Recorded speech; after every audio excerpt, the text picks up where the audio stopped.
My dear students, I welcome to all of you in Dr. S. Chandra online classes for education. मेरे प्रिय विद्यार्थियों, मैं आप सभी लोगों का doctor S Chandra online classes for education में बहुत बहुत स्वागत करता हूं।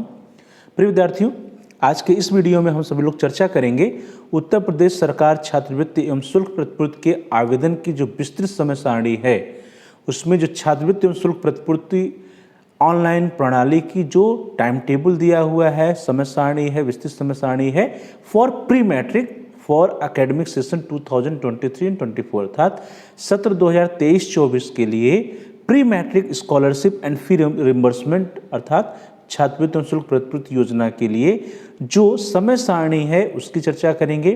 फ्रेश वाले जो विद्यार्थी हैं उनको क्या करना है, रिन्यूअल वाले विद्यार्थियों को क्या करना है और फॉर्म भरते समय किन किन सावधानियों को आपको रखना है, क्या क्या सावधानियां बरतनी है, इसके बारे में हम सभी लोग आज के इस वीडियो में चर्चा करेंगे।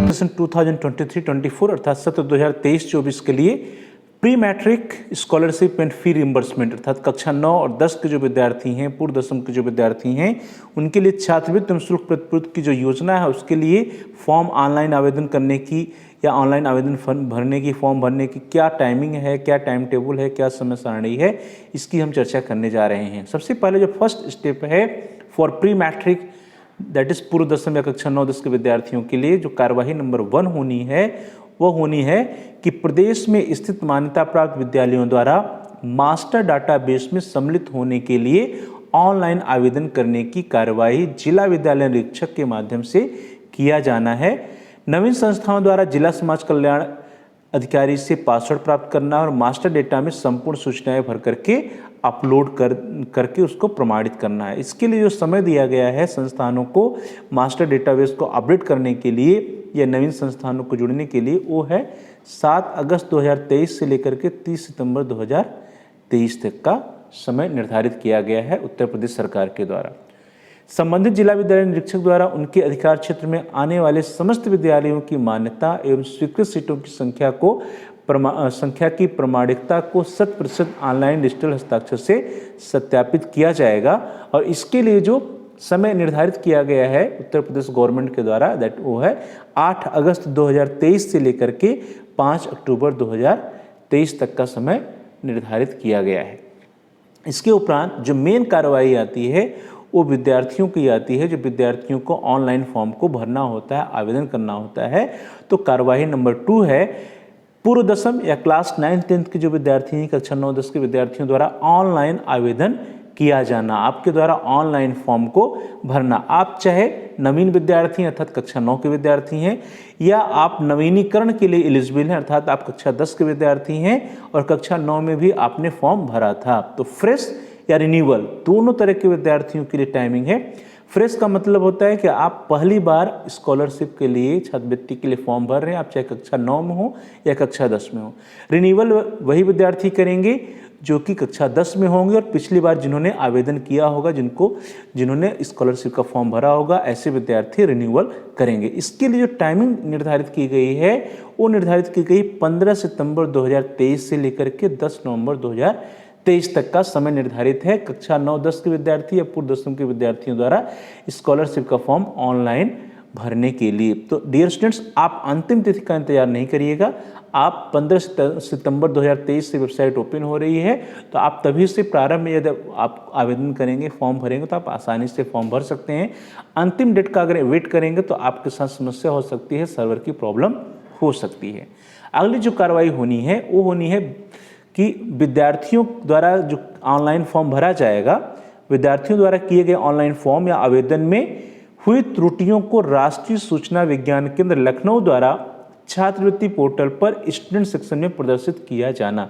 जब आप ऑनलाइन फॉर्म भरते हैं या आवेदन करते हैं तो तुरंत फॉर्म को सबमिट करने के बाद प्रिंट आउट के लिए नहीं निकलता, बल्कि प्रोसेसिंग में जाता है। प्रोसेसिंग में क्या होता है कि जो भी ऑनलाइन फॉर्म विद्यार्थी भरता है उसमें अगर कोई त्रुटियां आती हैं, राष्ट्रीय सूचना विज्ञान केंद्र को पकड़ में आती है, तो उसको विद्यार्थी के सेक्शन में प्रदर्शित किया जाता है। जैसे अगर आपके मान लीजिए कि हाई स्कूल के रोल नंबर में कहीं अगर आपके जो है जो आय प्रमाण पत्र है या आय प्रमाण पत्र का जो आवेदन फॉर्म संख्या है, प्रमाण पत्र संख्या या जात प्रमाण पत्र का आवेदन संख्या या प्रमाण पत्र संख्या या उसको कहीं भी कोई गड़बड़ी पकड़ में आती है तो उसको स्टूडेंट सेक्शन में प्रदर्शित किया जाता है। और इसके लिए जो टाइम पीरियड दिया गया है वो है आवेदन पूर्ण करने तथा फाइनल प्रिंट आउट निकालने से पूर्व 3 कार्य दिवसों में। जब वो फॉर्म भर देते हैं पहले स्टेप में तो 3 कार्य दिवस के अंदर जो है उसकी स्क्रूटनी करके आ जाता है। यदि आपके ऑनलाइन आवेदन फॉर्म में कहीं त्रुटि होती है तो त्रुटि दिखाई देती है कि उसको आप सही करिए, अदरवाइज प्रिंट का ऑप्शन आ जाता है तो आप प्रिंट कर सकते हैं, हार्ड कॉपी निकाल सकते हैं। अब अगली कार्रवाई आती है जो सबसे इंपॉर्टेंट है। विद्यार्थी सोचते हैं कि हम सिर्फ ऑनलाइन फॉर्म भर दिए तो हमारा फॉर्म भरा गया स्कॉलरशिप का, लेकिन ऐसा नहीं है। जो भी विद्यार्थी ऑनलाइन फॉर्म भरते हैं उसको समस्त जितने भी अटैचमेंट्स होते हैं, जितने भी प्रमाण पत्र, उस सभी की फोटो कॉपी के साथ आपको अपने विद्यालय में जमा करना होता है।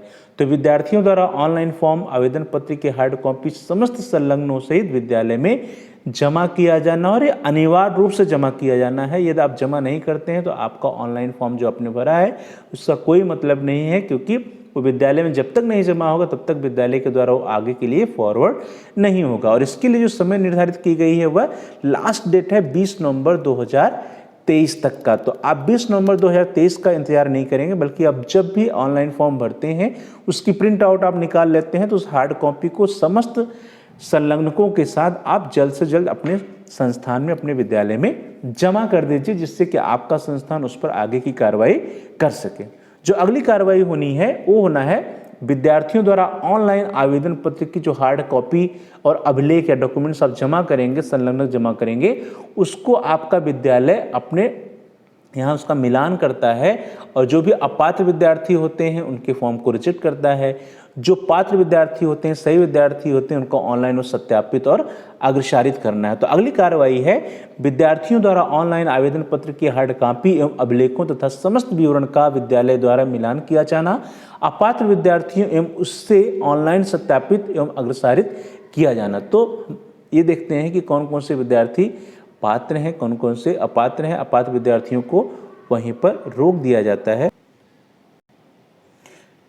कार्यवाही जो 5 होनी है उसमें होना है विद्यार्थियों द्वारा ऑनलाइन आवेदन पत्र की हार्ड कॉपी एवं अभिलेखों तथा समस्त विवरण का विद्यार्थियों द्वारा मिलान किया जाना। ध्यान दीजिए, यहाँ पे क्या है कि जो भी विद्यार्थी ऑनलाइन आवेदन करता है, जो आवेदन पत्र जमा करता है और उसके साथ साथ मीन्स जो आप ऑनलाइन फॉर्म की हार्ड कॉपी और जितने भी मार्कशीट या आय प्रमाण पत्र या जात प्रमाण पत्र या बैंक अकाउंट जो कुछ भी आप जमा करते हैं उसके फॉर्म और अभिलेखों का जो समस्त तथा उसके जितने भी डिटेल्स आप भरते हैं उसका विद्यालय जो है अपने स्तर से मिलान करता है। मिलान करने के बाद क्या करता है, जो आपका फॉर्म ऑनलाइन हुआ है उसको जो है ऑनलाइन रिसीव करता है, प्राप्त करता है। और उसी समय जो भी अपात्र विद्यार्थी होते हैं जो कि कॉलेज में नहीं पढ़ रहे होते हैं या किसी भी कारण से अपात्र होते हैं, ऐसे विद्यार्थियों के डेटा को निरस्त किया जाता है, अर्थात ऐसे फॉर्म को कैंसिल भी किया जाता है। और साथ ही साथ ऐसे विद्यार्थी जो कि एलिजिबल होते हैं, जो पात्र होते हैं, जो संस्थान के विद्यार्थी होते हैं, जो कि अहर होते हैं स्कॉलरशिप के लिए, ऐसे विद्यार्थियों का जो फॉर्म होता है उसके फॉर्म को ऑनलाइन सत्यापित किया जाता है और उसको आगे के लिए फॉरवर्ड किया जाता है। तो और इसके लिए जो समय निर्धारित है वो आपका है 18 सितंबर 2023 से लेकर के 22 नवंबर 2023 के बीच का। तो जो फॉर्म भरने की लास्ट डेट है वो क्या है, 20 नवंबर 2023 तक है। और संस्थान को जो समय दिया गया है फॉर्म की हार्ड कॉपी को जो है अभिलेखों का मिलान करना, समस्त विवरण का विद्यालय द्वारा मिलान करने के बाद उसको जो है फॉरवर्ड करने का, वेरीफाई करने का, वो है 22 नवंबर 2023 तक का समय है। तो आपको क्या करना है कि जो विद्यार्थी हैं वो 10 नवंबर 2023 तक विद्यार्थी जो है ऑनलाइन फॉर्म भरेंगे और फॉर्म भरने के बाद विद्यार्थी को जमा करना है। और जमा करने के लिए जो है अंतिम जो डेट दी गई है वो 20 नवंबर 2023 निर्धारित की गई है। लेकिन आपका फॉर्म जैसे ही फिलअप हो जाता है, प्रिंट आउट निकल जाता है, आप अपने संस्थान में जमा कर दीजिए, क्योंकि संस्थान के ऊपर लोड बढ़ता है। उसके उपरांत जो संस्थान का काम है उसको वेरीफाई करना, रिजेक्ट करना या फॉरवर्ड करना, उसके लिए 18 सितंबर 2023 से लेकर के 22 नवंबर 2023 का समय निर्धारित किया गया है। विद्यार्थियों द्वारा ऑनलाइन फॉर्म आवेदन पत्र की हार्ड कॉपी जो है अगली कार्रवाई जो आती है 6, जिला विद्यालय निरीक्षक द्वारा वर्गवार वास्तविक छात्र संख्या आदि की प्रामाणिकता ऑनलाइन सत्यापित करना। जब संस्थान जो है उस फॉर्म को फॉरवर्ड कर देता है, फॉरवर्ड करने के बाद DIS का रोल आता है, जिला विद्यालय निरीक्षक का रोल आता है, और वह जो है वर्गवार जो भी वास्तविक छात्र संख्या होती है, वर्गवार का मतलब है कि OBC, SC, ST या जनरल या फिर जो है माइनॉरिटी, इस तरह से उसको जो है सत्यापित करके ऑनलाइन उसको वेरीफाई कर देता है, सत्यापित करता है। उसके लिए जो समय निर्धारित किया गया 23 नवंबर 2023 से लेकर के 14 दिसंबर 2023 का समय निर्धारित है। जो अगली कार्रवाई है वो कार्रवाई है जो त्रुटिपूर्ण आवेदन होते हैं, जो आवेदन फॉर्म में कहीं कोई गलती हो जाती है, जो संदेहास्पद डेटा होता है उसके संबंध में है। तो त्रुटिपूर्ण आवेदन को या फिर संदेहास्पद डेटा को कारणों सहित विद्यार्थियों विद्यालय के लॉगिन पर प्रदर्शित किया जाना। ध्यान दीजिए, ऐसे आवेदन या फॉर्म जो कि किसी भी कारण से त्रुटिपूर्ण है या वो सस्पेक्टेड डेटा में है, संदेहास्पद डेटा में है, तो यह जो है जिस विद्यार्थी का होता है उसके लॉगिन पर और संस्थान या विद्यालय के लॉगिन दोनों पर प्रदर्शित किया जाता है, और उसके बाद विद्यार्थी को समय दिया जाता है उसको सुधारने के लिए। तो ऑनलाइन आवेदन में की गई त्रुटियों को विद्यार्थी द्वारा ठीक किए जाना यह निर्धारित है, और इसके लिए समय जो टाइम पीरियड है वो टाइम पीरियड दिया गया है आपका 15 दिसंबर 2023 से लेकर के 26 दिसंबर 2023 का। तो ध्यान दीजिए, 15 दिसंबर से 2023 से 26 दिसंबर 2023 का समय है ऐसे विद्यार्थियों के लिए जिनका फॉर्म सस्पेक्टेड डेटा में आता है या किसी भी कारण से कोई त्रुटि है, तो उनको पुनः एक अवसर दिया जाता है। जो अगली कार्रवाई होनी है, कार्रवाई नंबर 8, वो है विद्यार्थियों द्वारा त्रुटिपूर्ण आवेदन को संदेहास्पद डेटा को ठीक करके हार्ड कॉपी समस्त वांछित संलग्नों सहित अपने शिक्षण संस्था विद्यालय में जमा करना। अर्थात जब विद्यार्थी के लॉगिन पर कुछ त्रुटि दिखाई देगी, कोई संदेहास्पद डेटा होगा, सस्पेक्टेड डेटा होगा, तो उसको विद्यार्थी को अवसर दिया जाता है कि फिर से उसको सही करे, और सही करने के बाद फिर से विद्यार्थी को अपने संस्थान में, अपने विद्यालय में उसकी हार्ड कॉपी सारे डॉक्यूमेंट्स के साथ जमा करनी है। तो उसके लिए जो समय दिया गया हो त्रुटियां संशोधन के पश्चात विलंबतम 29 दिसंबर 2023 तक का समय दिया गया है। अर्थात ऐसे विद्यार्थी जो कि संशोधन करेंगे तो 29 दिसंबर 2023 के पहले उसको फॉर्म को ले जाकर के पुनः वो अपना हार्ड कॉपी के साथ फॉर्म को अपने संस्थान में जमा करेंगे। अगली कार्रवाई आती है कि त्रुटियों को ठीक करके विद्यार्थी द्वारा जमा किए गए आवेदन पत्रों का शिक्षण संस्थान या विद्यालय द्वारा संलग्न अभिलेखों से मिलान करके पुनः ऑनलाइन सत्यापित एवं अग्रसारित करना। फिर संस्थान को या विद्यालय को भी फिर से उसको ऑनलाइन रिसीव करके उसको वेरीफाई, रिसीव तो रहता है, उसको वेरीफाई करना पड़ेगा, उसको सत्यापित करना पड़ेगा, और उसको पुनः जो है उसको आगे के लिए फॉरवर्ड करना होता है, अग्रसारित करना होता है। इसके लिए समय है 16 दिसंबर 2023 से लेकर के 3 जनवरी 2024 तक का। नेक्स्ट है कार्रवाई नंबर 10 जो है वो है कि जनपदीय छात्रवृत्ति स्वीकृत समिति द्वारा शुद्ध डाटा के संबंध में निर्णय लिया जाना एवं पात्र छात्रों को छात्रवृत्ति तथा शुल्क प्रतिपूर्ति स्वीकृत करना तथा जनपद स्तरीय विभागीय अधिकारी के डिजिटल सिग्नेचर से शुद्ध डाटा लॉक किया जाना। और इसके लिए समय निर्धारित है वह 15 दिसंबर 2023 से लेकर के 30 जनवरी 2024 तक का समय निर्धारित किया गया है। अगली कार्रवाई जो है वो है जनपद स्तरीय विभागीय अधिकारी के डिजिटल सिग्नेचर से लॉक डेटा के आधार पर कोषागार के ई पेमेंट के तहत PFMS प्रणाली, that is public financial management system, या सार्वजनिक वित्तीय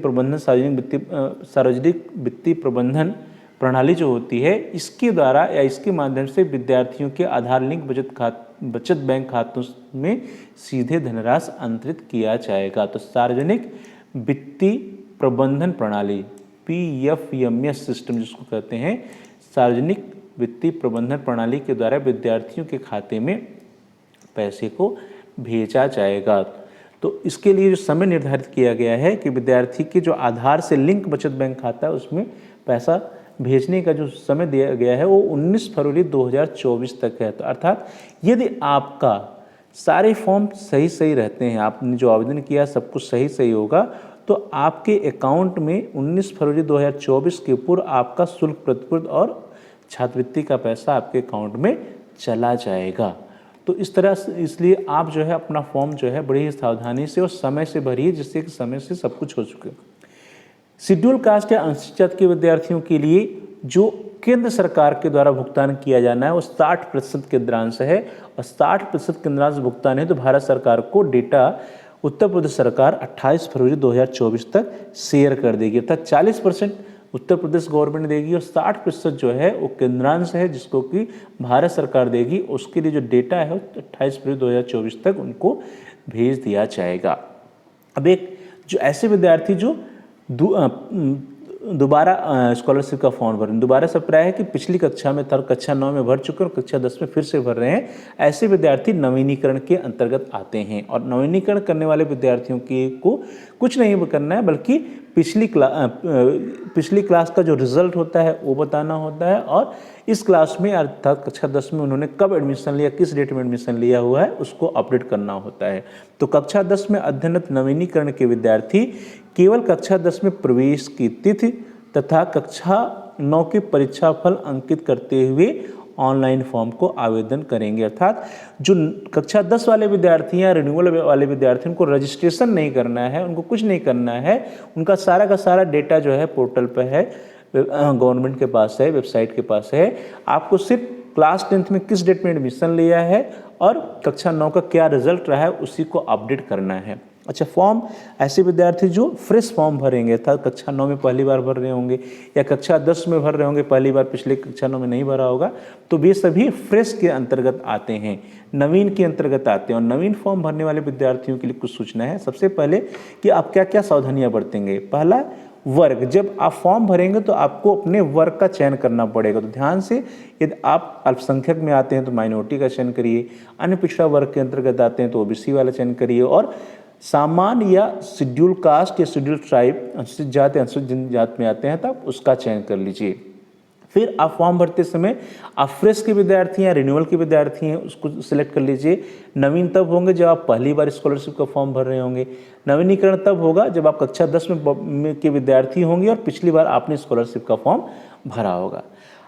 जब हम फॉर्म भर रहे होते हैं तो वहाँ पे विद्यालय का नाम या संस्था का नाम सेलेक्ट करने के लिए आता है, तो ध्यान से आप अपने ही विद्यालय का नाम या अपने ही संस्था का नाम सिलेक्ट करिए। यदि आप किसी दूसरे विद्यालय का नाम सेलेक्ट कर लेते हैं तो फिर भी आपका फॉर्म रिजेक्ट उस विद्यालय के द्वारा कर दिया जाएगा, क्योंकि उस विद्यालय के आप छात्र नहीं होंगे।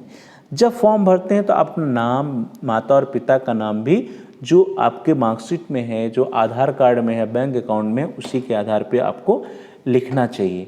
सबसे बड़ी बात है कि जो हम आधार संख्या लिखते हैं, आधार संख्या को कई बार मिला लेना चाहिए। और साथ ही साथ जो आय प्रमाण पत्र, जात प्रमाण पत्र, अधिवास या आवास प्रमाण पत्र बनाते हैं, उसका जब डिटेल भरते हैं तो उसमें 2 डिटेल बहुत जरूरी है, 3 है। एक तो आवेदन संख्या, दूसरा प्रमाण पत्र संख्या और तीसरा जारी करने की तिथि। तो इन तीनों का आप अवश्य मिलान कर लें कि जो आय प्रमाण पत्र, जात प्रमाण पत्र, निवास प्रमाण पत्र आप लगा रहे हैं, अधिवास प्रमाण पत्र लगा रहे हैं, उसका आवेदन संख्या क्या है, प्रमाण पत्र संख्या क्या है और जारी करने की क्या तिथि है, इसको आप चेक कर लीजिए। बैंक खाता जो आप देते हैं वो बैंक अकाउंट आपका आधार कार्ड से लिंक होना चाहिए, तो आधार सीडेड होना चाहिए। आप उसके आईएफएससी कोड को भी चेक कर लीजिएगा। तो आधार सीडेड या आधार कार्ड से लिंक बैंक अकाउंट ही आपको देना है। जो फीस रसीद आप लगाते हैं, तो जो आपका ट्यूशन फी होता है, जो फीस रसीद में विवरण दिया रहता है ट्यूशन फीस, उसी ट्यूशन फी को ही आपको भरना होता है अपने आवेदन फॉर्म में। यदि आप जो आपके फीस रसीद में अमाउंट दिया है उससे अधिक आप भर देते हैं तो आपका फॉर्म रिजेक्ट भी किया जा सकता है। एक बार कम आप भर सकते हैं, लेकिन ज़्यादा यदि आप भरेंगे तो रिजेक्ट हो सकता है। इसलिए सावधानी से आपका जो भी ट्यूशन फीस हो, जो भी आपके संस्था द्वारा बताया जाए, आपको वही भरना है। अब हम आपको वेबसाइट दिखा रहे हैं। देखिए, ये वेबसाइट है आपका scholarship.up.gov.in। इस वेबसाइट पे जाकर के आपको फॉर्म भरना है। Scholarship and fee reimbursement online system है उत्तर प्रदेश गवर्नमेंट का, छात्रवृत्ति ऑनलाइन प्रणाली।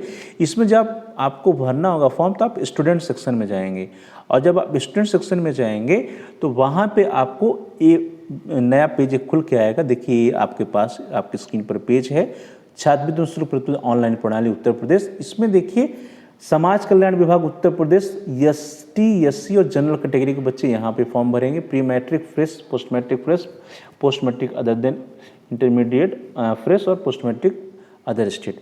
इस तरह पिछड़ा वर्ग या OBC के जो बच्चे हैं, OBC कैटेगरी या पिछड़ा वर्ग कल्याण के, वो इस वाले सेक्शन में जाएंगे, प्री मैट्रिक फ्रेश। अल्पसंख्यक कल्याण विभाग या Uttar Pradesh for minority category, अर्थात अल्पसंख्यक के जो विद्यार्थी हैं वो अल्पसंख्यक कल्याण विभाग उत्तर प्रदेश वाला या माइनॉरिटी कैटेगरी बच्चे जो हैं इस लिंक का यूज करेंगे। यहाँ पे प्री मैट्रिक देखिए फ्रेश लगा हुआ है। नवीनीकरण के विद्यार्थियों को कुछ नहीं करना। आप यहाँ देखिए नीचे लिखा हुआ है फ्रेश के लिए pre matric fresh for ST, SC and general, pre matric fresh for OBC and pre matric fresh for जो है माइनॉरिटी। लेकिन रिन्यूअल के लिए देखिए यहाँ पर नवीनीकरण रिन्यूअल के सभी छात्र छात्राएं हैं तो ऑनलाइन आवेदन बिना रजिस्ट्रेशन के उनको सीधे भरना है। और क्या भरना है, आपको कक्षा 10 में प्रवेश की तिथि भरनी है और साथ ही साथ कक्षा 9 का आपको रिजल्ट भरना है। तो बस इतना ही करना है। तो इस तरह से आप उत्तर प्रदेश सरकार के द्वारा जो छात्रवृत्ति एवं शुल्क प्रतिपूर्ति योजना है उस योजना का लाभ लेने के लिए आपको ऑनलाइन आवेदन करना है। तो उस ऑनलाइन आवेदन करने की क्या समय सारणी है इसके बारे में हम लोगों ने चर्चा किया और क्या क्या आप सावधानियां बरतेंगे इसके बारे में हम सभी लोगों ने इस वीडियो में चर्चा की। So thanks for watching, thanks to all of you. Please like share and comment on the video. Dear students, आप इस वीडियो को लाइक करिए और इस वीडियो को अपने फ्रेंड सर्कल में शेयर भी कीजिए।